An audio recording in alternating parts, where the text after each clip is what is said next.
দেখতাম অনেকে আমাকে অপছন্দ করতে পারেন, আপনি আমাকে অপছন্দ করেন, সেটা আমার দেখার বিষয় না, কিন্তু এটাই সত্য, এখানের সবাইও যদি অপছন্দ করেন এটাই সত্য। এবং সুদের বিরুদ্ধে আমাদের একটা সামাজিকভাবে এটাকে প্রতিরোধ করতে হবে। আমরা আল্লাহর আইন চাই, সুদ মুক্ত সমাজ চাই। আল্লাহর আইন চাই, সুদ মুক্ত সমাজ চাই। সুদ মুক্ত সমাজ চাই। আল্লাহর আইন চাই।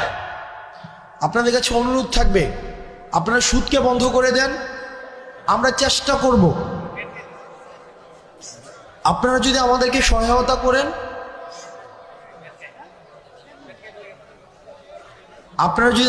সহায়তা করেন, আমরা আমার জায়গা থেকে চেষ্টা করব সামাজিক যেই ঋণকে সহজলভ্য করা,